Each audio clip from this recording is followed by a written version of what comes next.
Araw-araw, may mga balitang kailangang makarating sa tao. May mga paalalang hindi pwedeng ipagpaliban. May mga serbisyong kailangan agad malaman dahil may buhay, kabuhayan at kinabukasan na nakataya. Sa bayan ng Brooks Point, may isang tanggapan na tahimik na gumagalaw sa likod ng kamera, mikropono at computer screen. Hindi sila ang nasa harap ng entablado, pero sila ang dahilan kung bakit alam ng bayan ang nangyayari. Ito ang Municipal Information Office o MIO. At ito ang kwento ng kanilang taong 2025. Ang impormasyon ay parang ilaw. Kapag malinaw, nakakatulong. Kapag mali, nakakaligaw. Bilang opisina sa ilalim ng Office of the Municipal Mayor, may malinaw na direksyon ang Municipal Information Office. Isa sa pangunahing tungkulin nito ang idokumento at ipabatid sa publiko ang mga gawain at opisyal na aktibidad ng punong bayan bilang Chief Local Executive. Mula sa mga pagpupulong, talumpati, inisyatibo, at serbisyong direktang pinamumunuan ng alkalde. Kasabay nito, taglay ng MIO ang responsibilidad na tiyaking ang impormasyon na inilalabas ay opisyal, napapanahon at mapagkakatiwalaan. Ang sentro ng operasyon ng MIO ay ang opisyal na programang pangmadla, ang impormasyon ng bayan para sa lahat. Tuwing Sabado, alas 11 hanggang alas 12 ng tanghali, sabay itong napapakinggan sa 104.5 Radyo Natin FM at 89.5 Radyo Bandera FM at napapanood sa Facebook at YouTube ng LGU Brooks Point.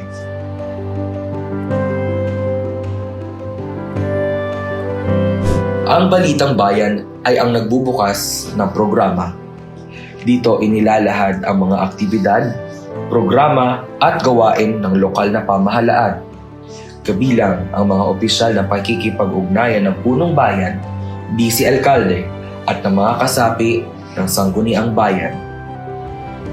Sa taong 2025, 16 na paaralan sa high school at mahigit 10 elementary school ang naging katuwang ng MIO sa segment na ito. Ang mga kabataang mag-aaral ang nagsilbing tagapag-ulat. Sila ay natutong magbalita at unawain ang mga kahalagahan ng tama at responsableng pamamahayag.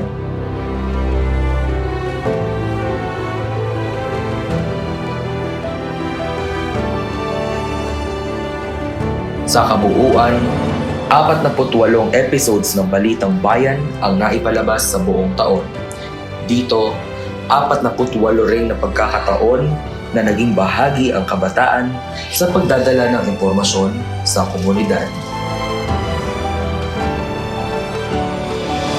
Kasunod nito ang Talakayang Bayan, ang bahagi ng programa kung saan mas pinapaliwanag ang mga isyu at programa ng pamahalaan. Dito, naimbitahan ang mga iba't ibang LGU offices, katuwang na ahensya at sektor upang ipaliwanag ang kanilang mga tungkulin, plano at serbisyong maaaring lapitan ng mamamayan. Sa 48 episodes ng Talakayang Bayan ngayong 2025, mas naging malinaw sa publiko kung paano gumagana ang pamahalaan at kung saan sila maaaring humingi ng tulong o serbisyo.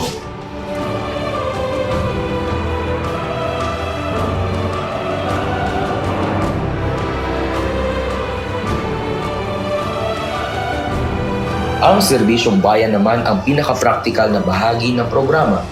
Dito inilalabas ang mga agarang anunsyo, mga libreng serbisyong medikal, scholarship, trainings, ID registration, safety advisories at weather updates. Sa kabuuang 48 episodes ng Serbisyong Bayan, maraming taga Brooks Point ang nakinabang dahil sa impormasyong naihatid sa tamang oras. Kabuuang 48 episodes ang naipalabas sa radyo at digital platforms sa loob lamang ng isang taon.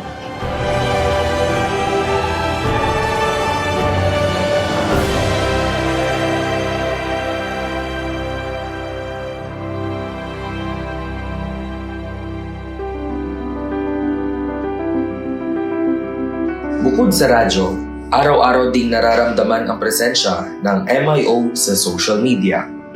Bilang opisina sa ilalim ng Mayor's Office, isa sa pangunahing focus ng MIO ang pagdodokumento at pagbibigay impormasyon tungkol sa mga gawain ng Chief Local Executive.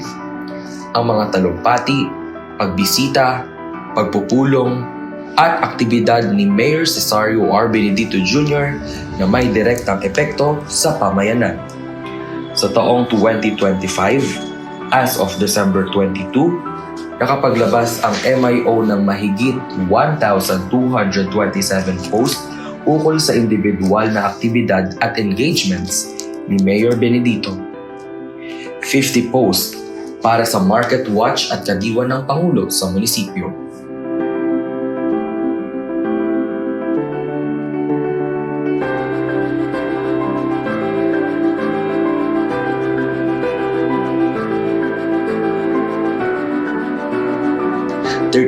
Flag ceremony updates.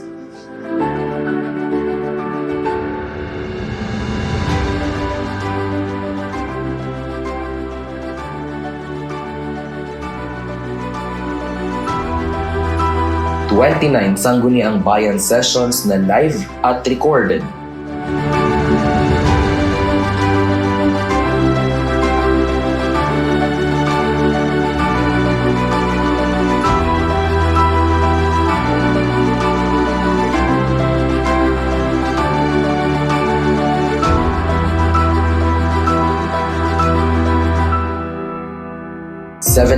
Facebook live stream coverages ng LGU implemented events.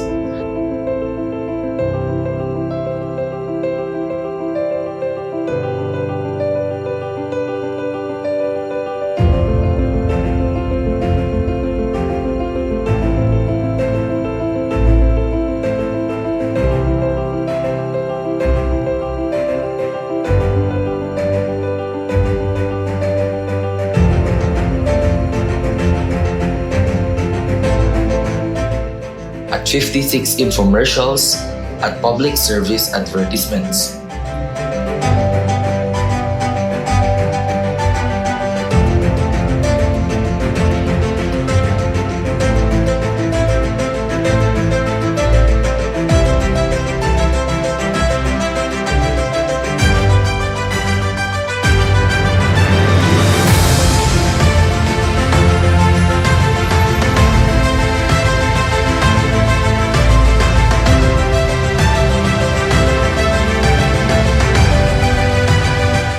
Hanggang December 22, 2025, nakapagtala ang opisyal na Facebook page ng MIO ng 27,843,213 total views, 466,418 total interactions, kung saan mayroong 397,179 reactions, 38,877 comments, at 30,362 shares.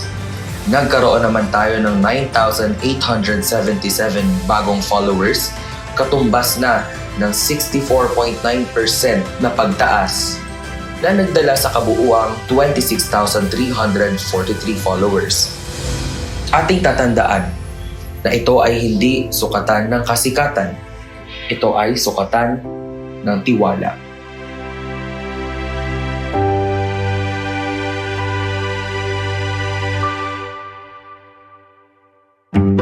Hindi lamang sariling programa ang pinagtutuunan ng MIO. Sa buong 2025, patuloy itong nakipagtulungan at tumugon sa mga kahilingan ng iba't ibang tanggapan ng LGU. Nagbibigay ng media assistance at coverage kapag kinakailangan. Mula sa maliliit na aktibidad hanggang sa malalaking kaganapan, katuwang ang MIO sa pagtiyak na ang bawat tanggapan ay may malinaw na boses at abot sa publiko.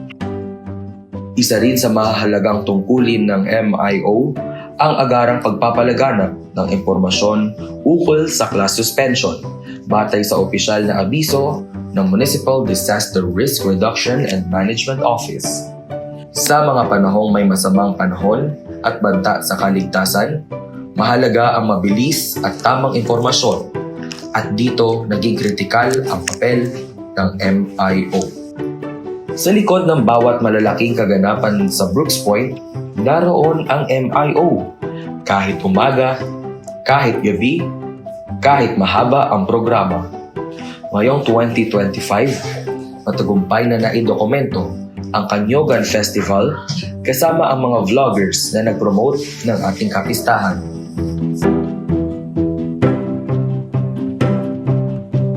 Ang halos 2 oras na third State of the Municipality Address ng ating punong bayan.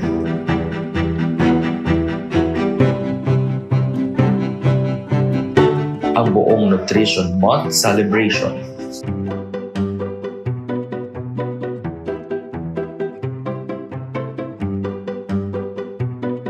Makasaysayang inauguration ceremony ng Brooks Point Event Center.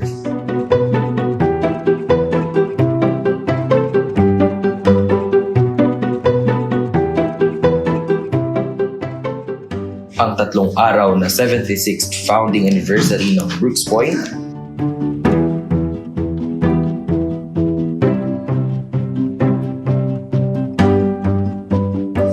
Ang 11 araw na 4th Mayor's Cup Open Basketball Tournament na inabangan ng publiko. 27th Intermunicipality Friendship Meet kung saan ang bayan ng Brooks Point ang nagsilbing host sa nasabing palakasan.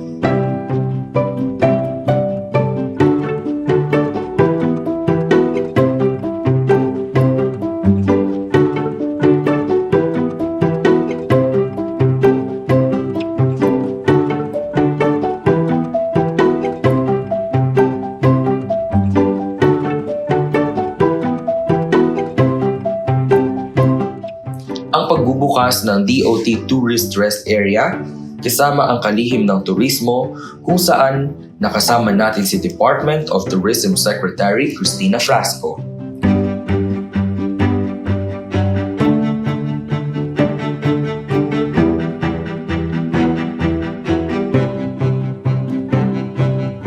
Kasama rin dito, syempre, ang mga municipal at provincial athletic meets.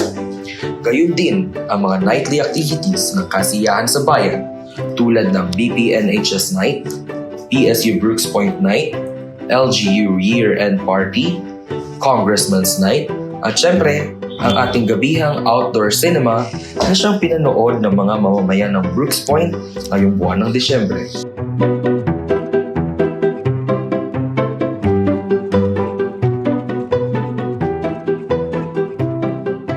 Ang bawat coverage ay hindi lamang ulat. Ito ay tala ng kasaysayan ng bayan. Ngunit ang tunay na serbisyo ay hindi lamang para sa ngayon. Ngayong 2025, dumaan ang mga kawani ng Municipal Information Office sa Communication Enhancement Training upang higit pang paghusayin ang kanilang kakayahan sa komunikasyon at kaalaman sa pagpapatakbo ng media. Kasunod dito, nagsagawa rin ang MIO ng 2-day campus journalism training na dinaluhan ng 16 na paaralan at humigit kumulang 60 kabataang kalahok. Ito ay isang hakbang sa paghuhubog ng mga responsableng mamamahayag sa hinaharap. Sa programang ito, nakasama natin ang ilan sa mga magigiting na resource speakers na bihasa sa larangan ng pamamahayag. At sa pagtatapos ng taon, matagumpay na inilunsad ng MIO ang bagong Christmas Station ID na pinamagatang Pasko sa Brooks Point. Ito ay isang paalala na sa kabila ng trabaho at tungkulin, buhay ang diwa ng bayan, pagkakaisa at pag-asa. Ang Municipal Information Office ay hindi lamang gumagawa ng balita. Ito ay katuwang ng pamahalaan, katuwang ng bawat tanggapan, at katuwang ng mamamayan. Sa taong 2025, pinatunayan ng MIO Brooks Point na kapag ang impormasyon ay tapat, maagap at malinaw, mas nagiging handa ang bayan, mas nagiging maalam ang komunidad, at mas nagiging buo ang ugnayan ng pamahalaan at ng mamamayan. Habang may mga balitang kailangang marinig, habang may serbisyong kailangang ipabatid, at habang may bayang kailangang paglingkuran, ang mga kawani ng Municipal Information Office Brooks Point ay handang manatiling nasa likod ng kwento, ngunit laging nasa sentro ng serbisyo. Kaya, samahan niyo kami sa taong 2026 at sa mga susunod pang mga taon. Maraming salamat sa inyong lahat. Naging matagumpay ang ating taong 2025.